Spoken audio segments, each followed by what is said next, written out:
안녕하십니까, 임정수 목사입니다. 유튜브 바이블 세 번째 시간입니다. 기독교 교파에 의해 첫째, 둘째 강의 잘 따라오셨는지 모르겠습니다.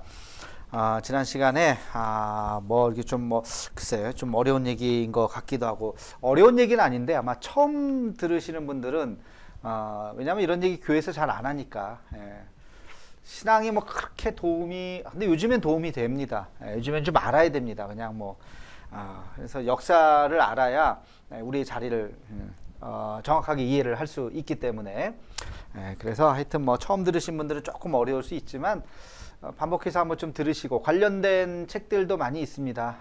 한번 찾아보시고 이제 그런 역사에 대해서 조금 이해를 하면 우리가 믿는 신앙이 뭔지 폭을 좀 더 넓힐 수 있지 않을까 생각을 하면서 다시 이제 3강 들어가겠습니다. 3강의 주제는 종교개혁과 개신교의 갈래입니다. 종교개혁.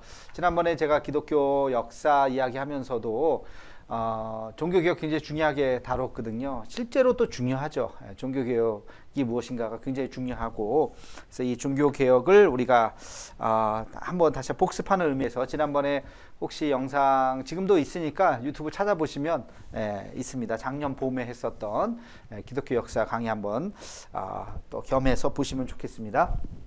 자, 보시면요, 종교개혁의 원인을 보겠습니다. 첫 번째, 종교개혁이 왜 일어났나. 여러분 책 구입하세요. 아직 안 하신 분들. 종교개혁의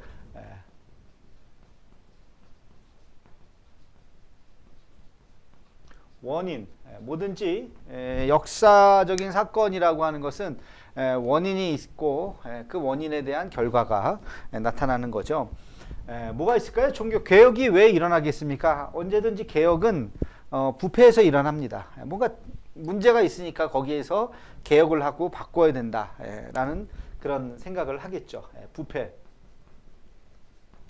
어디가 부패했어요? 교회가 부패한 거죠. 교회 안에서의 그런 부패.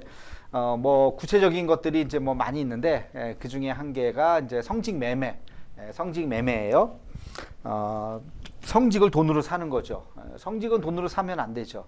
하나님께서 부르신 것이고, 돈이 있든지 없든지, 없는 사람도 하나님 부르시면 주님의 종이 될 수 있는 것이고, 이 성직 매매가 그 당시에 어떤 귀족층들이 그런 명예를 얻고자, 돈은 있잖아요, 귀족층들이. 근데 교회에 대한 어떤 그 명예를 얻고자 그 사람들 돈을 주고 어떤 사제라든지 하여튼 간에 교회 관련된 그 직함을 이렇게 주기도 했던 이런 문제들이 있었고, 또 그 당시에 신부들이라든지 그런 이제 사람들, 교육자들이 타락을 하는 그런 일들이 있었죠. 교회 부패가 굉장히 중요한 하나의 종교개혁의 원인이었고요. 그 다음에 교회 안에서 부패하다 보니까 이거 거의 연결해서 따라오는 거예요. 뭐가 있냐면 이단들이 굉장히 많이 등장을 하기 시작했습니다. 이단. 그리고 이단뿐만이 아니라 이제 신비주의. 신비주의들. 교회 안에서는 항상 신비가 있죠. 계시 사건이라고 하는 것들, 이런 신비가 있는데, 이런 것이 그 질서 안에서 잘 이루어져야 되는데 전혀 이해할 수 없는 어떤 그런 관리 바깥에서 일어나는 그런 일들, 지금 오늘날 우리가 이단이라고 얘기하는 것들도 사실은 다 이런 범위 안에 있는 거죠. 그래서 이단이 부패가 일어나면 그런 이제 이단들이 많이 등장을 하게 됩니다. 자, 그 다음에 분파죠. 분파. 그 다음에 사회적으로는 뭐냐면 농업 사회에서 산업 사회로 바뀌는 거예요. 농업. 땅을 경작을 해서 먹고 사는 그런 것이 일반적이었는데, 이제는 산업이라고 하는 것은 이제 물건을 만들어서 판매를 하는, 이제 나중에는 산업화 이후에 공장이 등장합니다만, 공장이 등장하기 전 단계죠, 아직은. 그래서 이런 산업 사회로 이제 이동을 하죠. 각 지역이 이제 무역이 활발하게 되면서 거기에서 나오는 이제 산업이 등장을 하게 됩니다. 그래서 왕래가 점점 많아지고 이런 일들, 사회가 점점 발전하는 거죠. 이거를 막을 수는 없어요. 이걸 막을 수는 없죠. 이거는 막을 수가 있죠, 부패는. 그래서 이런 일들이 일어나고, 그 다음에 결정적으로 막을 수 없는 사건, 사실은 뭐 막을 수 있었을 수도 있지만 막을 수 없는 사건이 흑사병입니다. 흑사병, 질병. 패스트, 쥐에 의해서 옮겨지는 아주 그 당시에는 뭐 상하수 개념이 없었기 때문에 굉장히 아주 위생적으로 아주 좀 더러웠었죠. 그러다 보니까 어쩔 수 없이 퍼지게 되는 사회적인 아주 큰 문제. 유럽 인구의 3분의 1이 죽는 엄청난, 지금 우리가 코로나보다도 훨씬, 코로나는 세계 인구의 뭐 몇 명 죽었나요? 1%도 안 되죠. 지금 뭐 걸린 게 1%인가? 하여튼 저도 정확하게 모르겠네. 지금 몇만이 걸렸나? 혹시 알아? 몇만. 하여튼 간에. 근데 유럽이라고 하는 사회에 3분의 1이 죽었어요.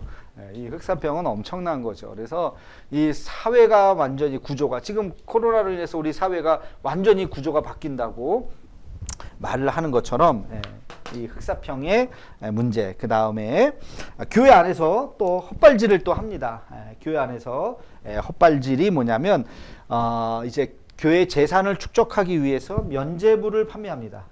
이게 직접적인 하나의 사건이 돼요. 면죄부, 죄를 면해주는 찡을 파는 거예요. 돈 주고 이것도 돈이요, 이것도 돈이요, 다 돈에 대한 관련된 거. 그래서 면죄부를 판매하는 이제 그런 일들이 있게 됩니다. 그래서 이런 것들이 이제 막 복합적으로 이루어지면서 종교 개혁이 이루어지게 되는데 이 종교 개혁을 앞장서서 누가 하느냐? 우리가 잘 알듯이 루터와 칼빈이에요.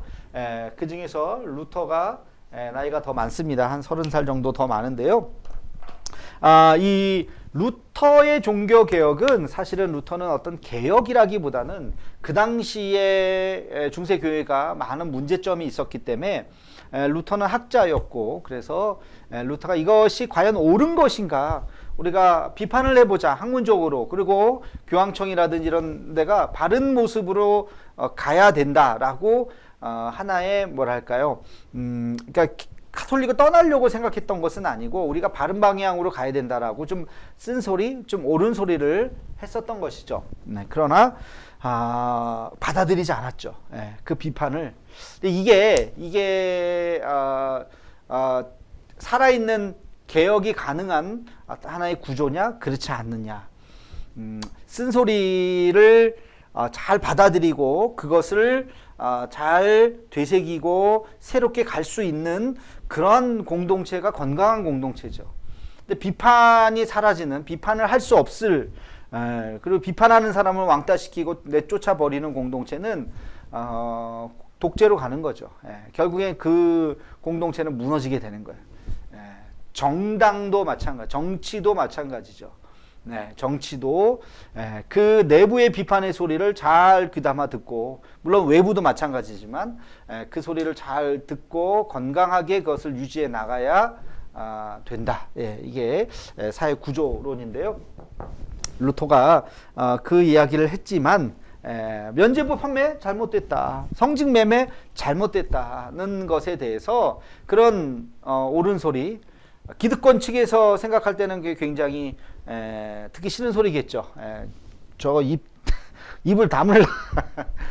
우리가 조선 왕조의 왕들도 보면 왕들이, 타락한 왕들이 이제 그런 걸 하지 못하게 만들고, 신하들이 이제 아부만 하게 되고, 간신들이 나오고, 이제 그러면서 눈과 귀가 가리워지고, 그러면서 그 사회가 아주 이제 타락하는 사회가 되는 거죠. 비슷합니다. 그래서 이 루터가 그 개혁을 이야기하는데 결국은 루터를 잡아 죽이려고 했었죠. 그러다 루터는 그 당시에 독일의 사회 구조가, 제후들이 국가라는 어떤 큰 어떤 국가를 다스리는 왕의 개념보다는 지역 유지들, 이렇게 하나씩 있는 7명의 선제후들이 있는데 그 지역의 영주들에 의해서 다스려지는, 그 중에 이제 로마 카톨릭과 상당히 좀 갈등 관계에 있었던 프레드릭 그 제후가 루터의 이야기를 뭐 어떻게 보면 비판적으로 이것을 또 역사를 해석하면 프레드릭이 루터를 이용했다고 볼 수도 있는 거예요. 자기의 권리를 위해서 그 카톨릭과 대척점을 만들기 위해서 뭐 그렇게 볼 수도 있는데, 아무튼 뭐 그래서 루터를 보호해 줌으로써 루터가 그 안에서 이제 보호를 받고 이제 개혁을 할 수 있도록 그렇게 이제 탄력을 받게 된 것이죠. 자, 그 전에 프레드릭한테 들어가기 전에 이 루터가 뭘 했냐면 이런 문제에 대해서 논쟁을 합시다라고 그 만성절 11월 1일 날 1517년 11월 1일 전날 10월 31일 날 이때가 만성절이고요. 만성절이라고 하는 것은 성인 세인트들 있잖아요. 성인을 기리는 날이에요. 모든 성인을 기리는 날이 만성절이에요. 이 만성절 하루 전날 비텐베르크 성문에 95개조 반박문을 붙이죠. 이런 것들은 잘못됐다. 대답해봐라 라고 같이 논쟁하자, 그런 의미에서 비텐베르크 반박문을 95개조 반박문을 비텐베르크 성문 앞에 게시를 하죠. 지금 전 거기는 안 가봤습니다만 비텐베르크 성에 가면 동판으로 이렇게 쫙 95개조 반박문을 이렇게 새겨놨다고 그래요. 사진들 찾으면 있습니다. 이것도 자료 화면으로 한번 좀 찾아서 넣어주세요. 그래서 그렇게 하게 되는데 결국에는 이제 그것 때문에 붙잡히게 되죠. 붙잡혀서 루터가 그 세 개의 책을 씁니다. 독일 크리스천 귀족에게 교회 바벨론 포로 크리스천의 자유, 그 책에 있어요. 이 세 권의 책을 이제 쓰게 됩니다. 그리고 종교개혁의 세 모토가 나오죠. 오직 믿음, 오직 성경, 오직 은혜. 오직 믿음, 솔라 피데, 오직 성경, 솔라 스크립투라, 그리고 오직 은혜, 솔라 그라시아. 이 세 가지의 모토를 가지고 여기서 이제 오직이라는 단어를 붙였는데 왜 이게 뭐에 대한 반발일까요? 로마 교황에 대한 교황청. 그 사람들은 믿음으로가 아니라 구원은 믿음으로가 아니라 행위로 받는다고 생각했고, 성경이 아니라 교황의 말로, 은혜가 아니라 하나님의 은혜가 아니라 교황이 주는 하나의 명령과 규칙에 의해서 종교가 카톨릭이 이루어진다고 생각했던 것이죠. 그래서 그런 것들이 아니라 오직 믿음, 오직 성경, 오직 하나님의 은혜라고 하는 것을 강조한 것이 루터의 종교개혁의 하나의 모토죠. 그래서 이 루터, 우리는 개신교이기 때문에 훨씬 더 이 이야기가 와닿죠. 그러나 오늘도 이 카톨릭에서는 오늘날 이 카톨릭과 우리하고의 차이가 아까 얘기했지만 여기 카톨릭은 믿음을 우리가 강조함에 반해서 믿음이 아니라 행위를 굉장히 또 강조하죠. 그리고 성경이 아니라 교황의 어떤 교리나 교권,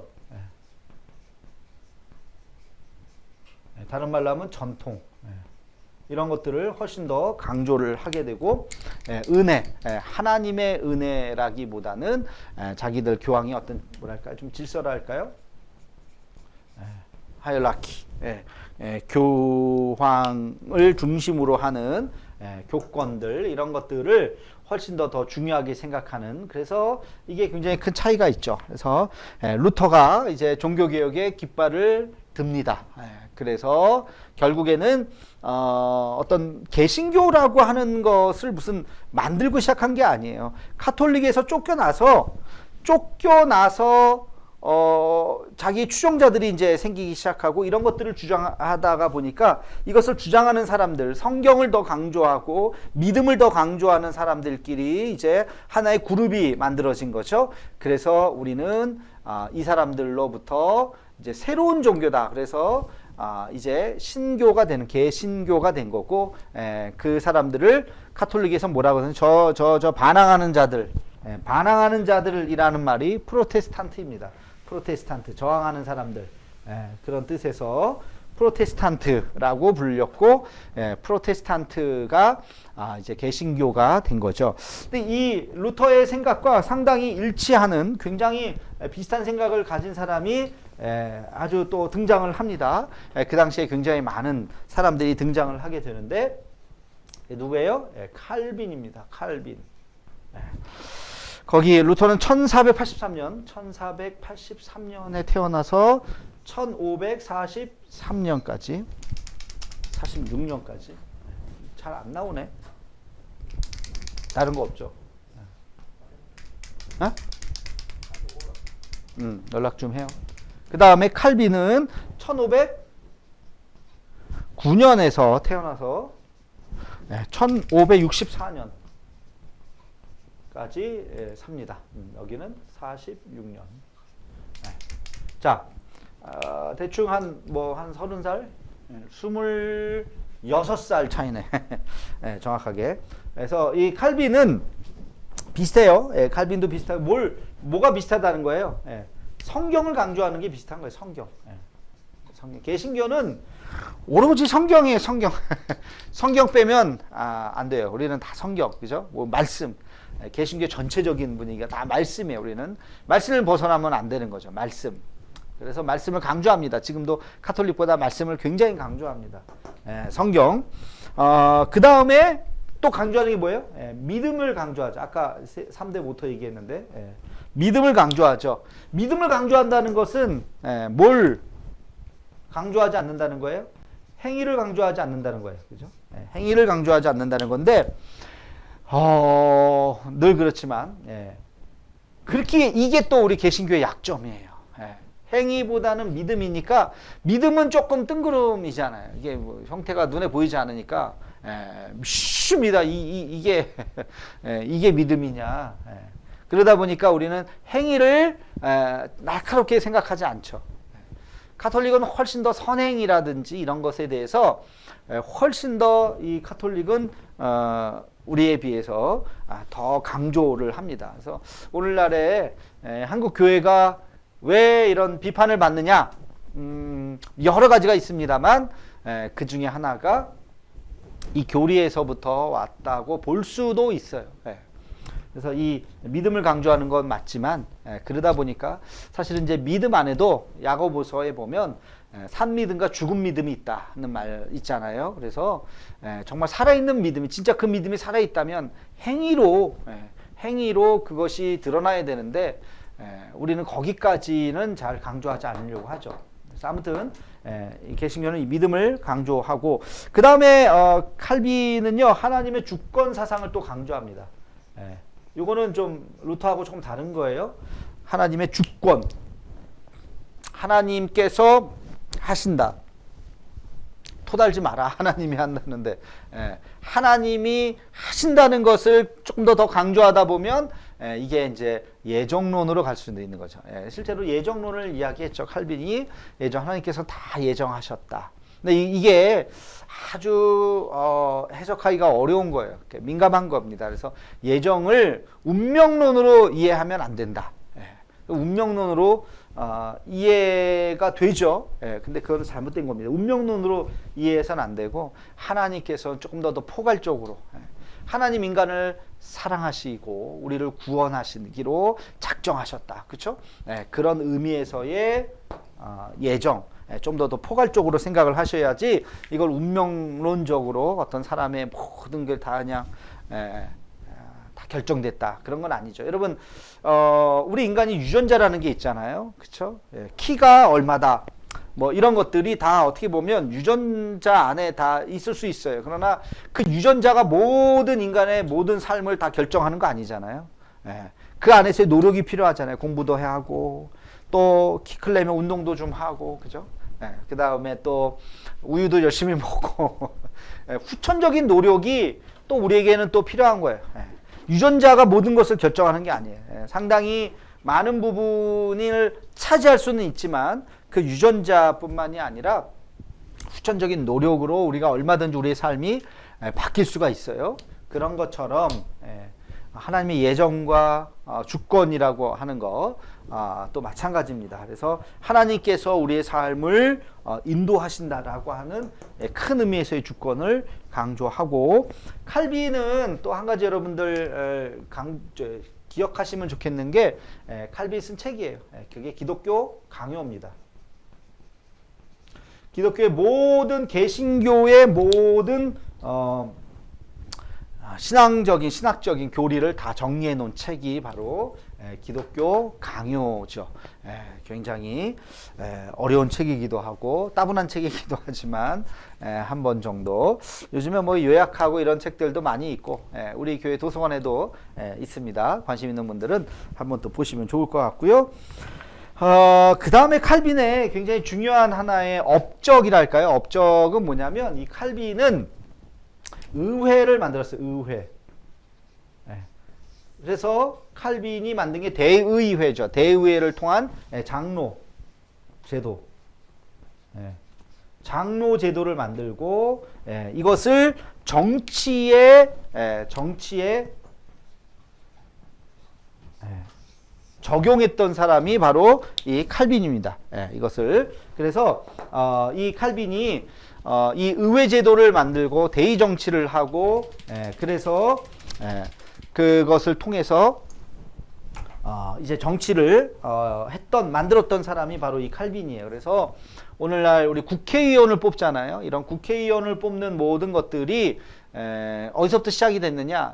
칼빈이 했던 제네바 의회에서 시작된 거죠. 그래서 우리가 국회의원을 뽑아서 대의원을 뽑죠. 그래서 국회에서 입법 행위를 하고 그 법을 만들어서 이 나라를 또 이끌고 나가는 하나의 이제 대의 정치를 만드는 것이죠. 그게 교회로 들어오면 그게 장로 제도입니다. 그래서 교회 대표를 뽑는 거죠. 장로라고 하는 대표를 뽑고, 그 장로가 당회를 구성을 해서 거기에서 어떤 이제 큰 일들, 작은 일들을 거기서 이제 결정을 해 나가는 것이 그게 우리 장로 제도이죠. 그래서 이게 이제 칼빈이 굉장히 이제 했던 업적 중에 하나고요. 그래서 이것을 우리가 칼빈은 리포엄드 처치, 나중에 또 얘기하겠지만 리포엄드 처치라고 하는 개혁주의를 이제 주장을 하게 됩니다. 자, 한번 보십시다. 우리 기독교의 갈래를 한번 보면 여기 이제 기독교가 있어요. 기독교 예수님의 십자가 사건 이후에 초대교회가 지나가다가 어떻게 됐다 그랬어요? 동방교회와 서방 기독교, 이게 서방 카톨릭이라고 그랬어요. 카톨릭, 동방 정교회라고 그랬어요. 로 이렇게 갈리죠. 요 갈렸던 연도가 언제라고요? 1054년이라고 그랬어요. 그리고 이 서방 카톨릭이 가다가 또 갈리죠. 이게 구교와 신교로 갈리죠. 구교는 그대로 로마 카톨릭이에요. 신교는 개신교를 이야기합니다. 프로테스탄트, 루터와 칼빈을 중심으로 한 종교 개혁이 일어나게 되죠. 그러니까 기독교의 이제 갈래가 크게 큰 줄기가 카톨릭이 있고요.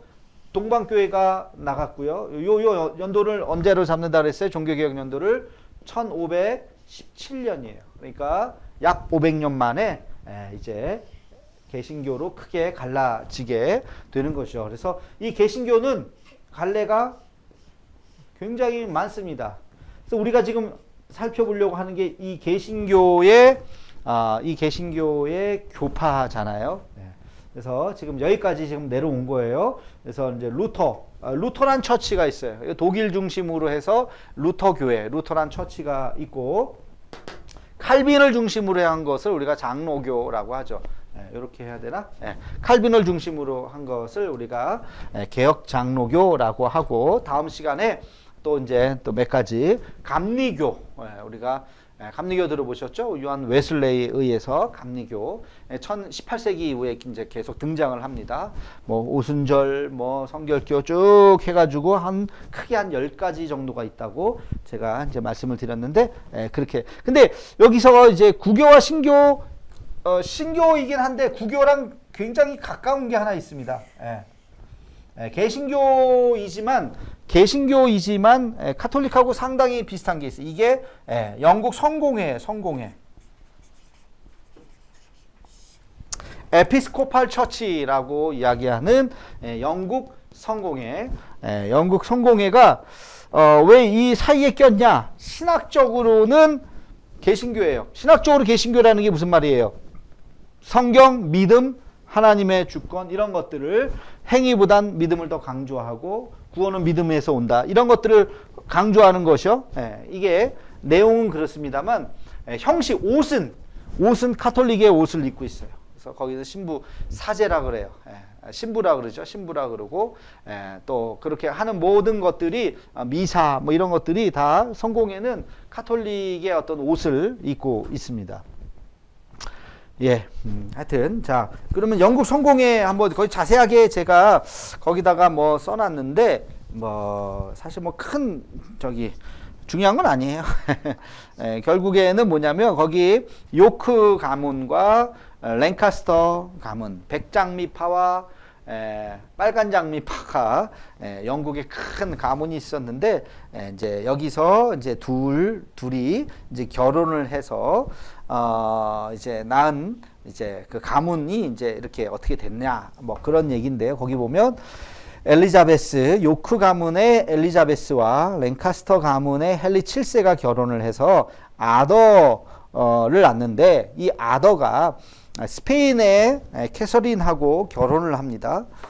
근데 그 아더가 죽어요. 그래서 아더의 동생이 캐서린, 그러니까 자기 형의 와이프죠. 형수랑 결혼을 요청을 합니다. 근데 그 당시에 왕의 결혼은 교황청에서 승인을 해줘야 돼요.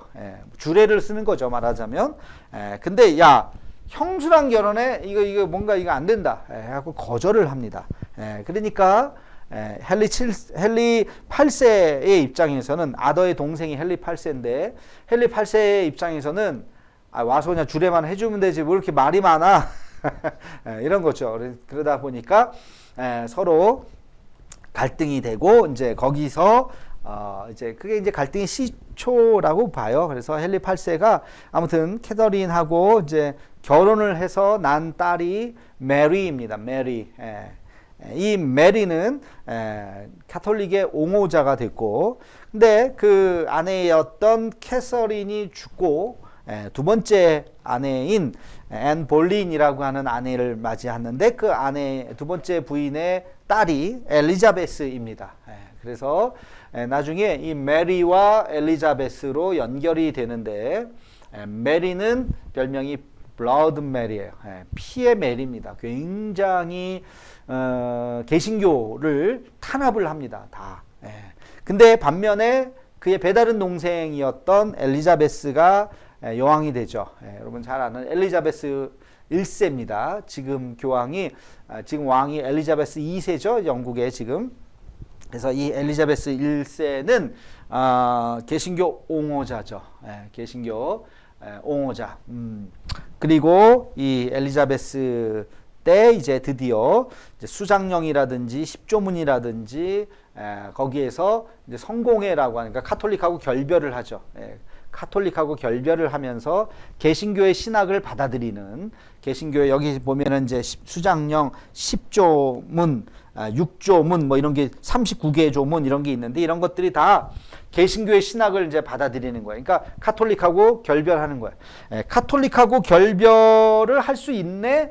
라고 생각을 하기 시작했던 거죠. 왜 종교개혁을 일으키면서 이제 막 뛰쳐나가니까 이 부패하고 타락한 카톨릭에서 뛰쳐나가기 시작하니까 이참에 우리도 뛰쳐나가자. 왜냐하면 그 당시에 모든 뭐랄까요, 헌금이랄까요, 이런 것들이 세금이라 헌금의 명목으로 전부 다 로마로 갑니다. 근데 거기서 국가주의가 이제 등장하기 시작하는데 국가주의는 이제 이탈리아죠. 거기 크게 보면 이탈리아, 우리 영국이 왜 이탈리아에다가 돈을 주냐?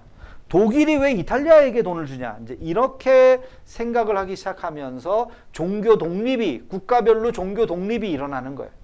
그래서 독일의 독립이 바로 루터란 처치, 루터 교회가 되는 것이고, 스위스 그다음에 프랑스 뭐 이제 장 깔뱅이 원래 프랑스 사람이었거든요. 그래서 이제 그쪽이 이제 프랑스의 영향을 받았던, 나중에 제네바 스위스에 가서 살았지만, 그리고 칼빈의 영향을 받았던 이제 스코틀랜드 존 낙스 이런 사람들, 뭐 마틴 부처 뭐 이런 사람들이 다 영향을 받았던 그런 사람들이죠. 그래서 각 나라에 가서 그런 사람들이 전부 다 종교 개혁을 막 일으키게 되는 겁니다. 그래서 이제 그때부터는 이제 어떻게 보면 이제 국가 단위로 일어나게 되는데, 이제 영국은 영국 교회를 만듭니다. 국가 교회를 만들고, 그러니까 영국이라는 국가가 채택한 종교가 성공의 에피스코팔 처치가 되는 거죠.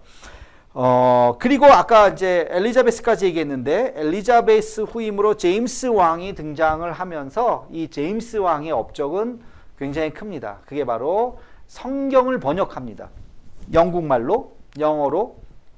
그게 바로 제임스 왕의 이름을 딴 킹 제임스 버전입니다.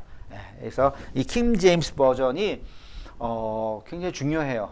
중요하고, 지금도 킹 제임스 버전만이 진짜 오리지널 성경 버전이다라고 생각하는 파가 있어요. 그 이단입니다. 지금은 킹 제임스 버전이 뭐 잘 되어 있었겠지만, 그것만을 고집하는 것은 그것은 잘못된 거죠. 그래서 지금은 뭐 많은 성경들이 그 이후에 나왔는데, KJV죠. KJV, 킹 제임스 버전만을 강조하는 이단도 있다는 거. 그래서 너무 한쪽에 치우치는 것이 안 좋아요.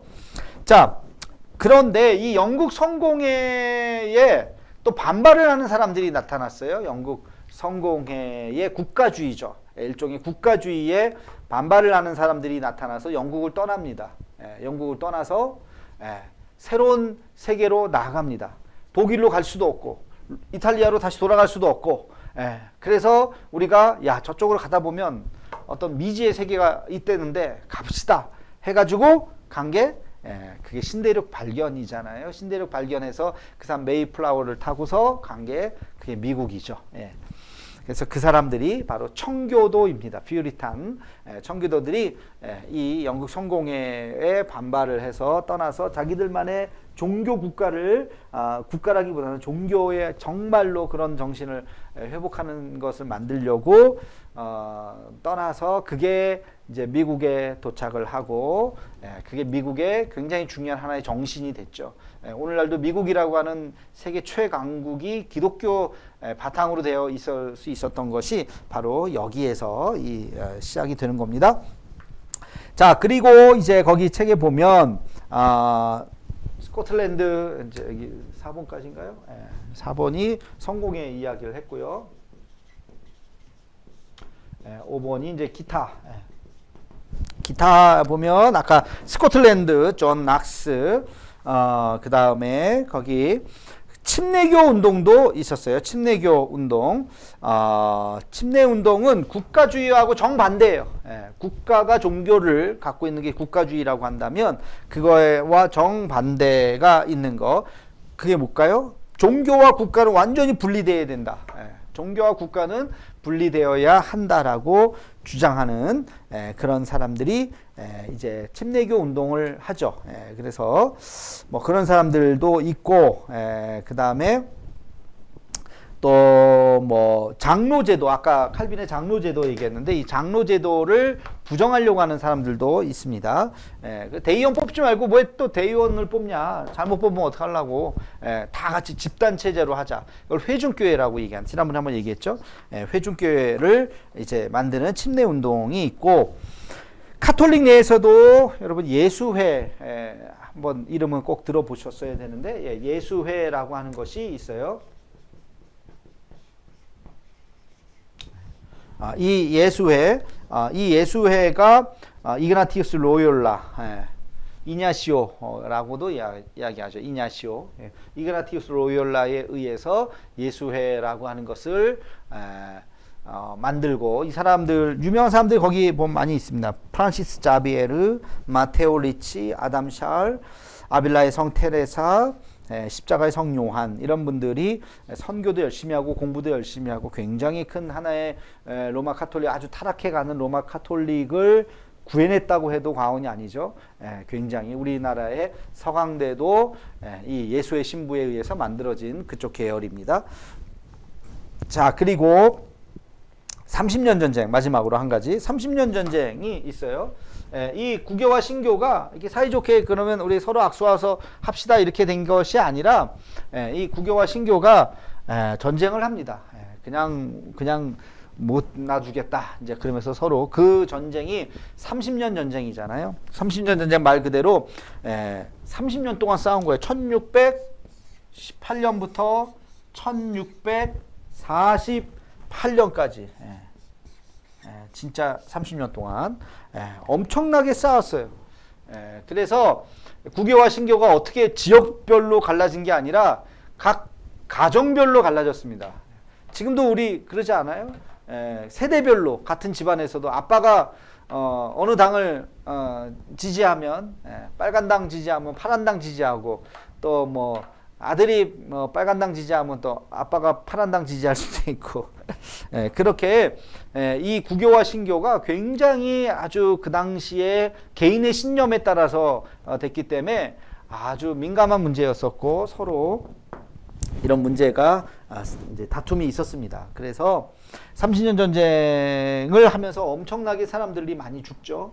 이제 그러면서 서로 결국에는 어떻게 됐을까요? 이제 지쳐서 이제 그만 싸웁시다 한 거예요. 그래서 서로 조약을 맺어서 서로 화친하자. 그게 베스트팔렌 조약입니다.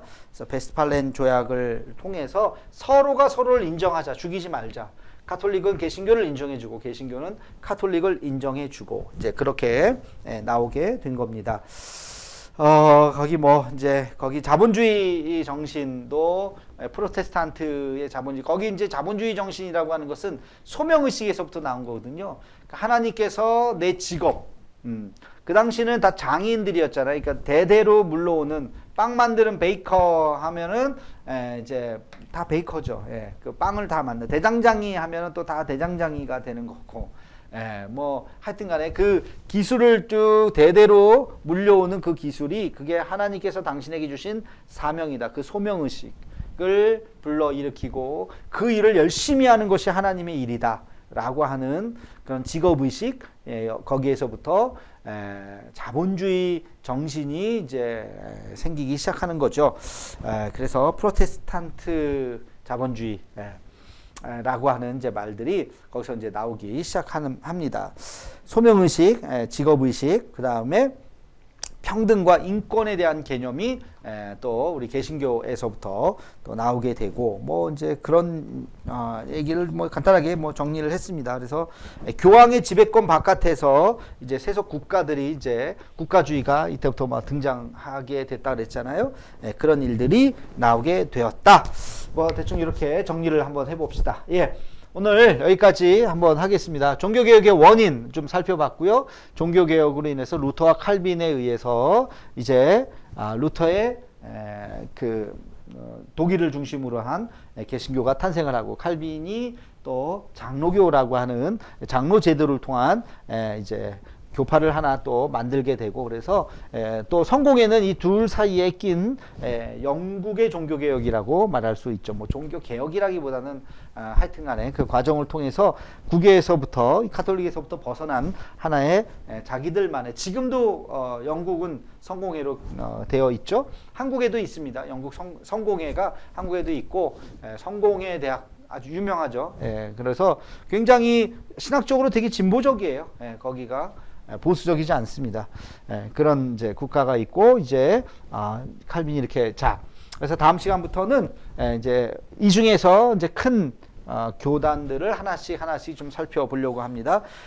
그 개신교 안에서의 장로교, 장로교는 뭘 장로교라고 하고 우리나라 안에는 또 장로교가 또 뭐가 있는지 그 다음 시간에는 또 웨슬리안 감리교죠. 이제 감리교가 또 뭐 어떤 것인지 그 다음에는 이제 침례교, 제세례파, 침례교, 그다음에 성결교 뭐 이런 식으로 해서 앞으로 뭐 쭉 한번 지나가도록 하겠습니다. 예. 여기까지고요. 키워드 중간에 얘기하려고 했는데 키워드 중간에 그러면 제가 어려운 거 한번 어려운 거. 어려운 거. 95개조 반박문을 루터가 붙였죠. 루터가 붙였는데 95개조 반박문을 만성절 전날 1517년 10월 31일 날 붙였다 그랬어요. 어디다 붙였을까요? 그 성당 이름을 쓰는 거예요. 5글자네. 너무 힌트를 많이 줬나? 5글자. 성당 문 이렇게 쓰시면 되겠습니다. 그 정도 조금 어렵지만 그래도 그 정도는 좀 이해를 하셔야 돼요. 기억을 하시면 좋겠습니다. 오늘 여기까지 하겠습니다. 오늘도 수고 많으셨고요. 좋아요, 구독, 댓글 이렇게 열심히 듣고 계신다고 써주시면 감사하겠습니다. 다음에 뵙겠습니다. 안녕히 계세요.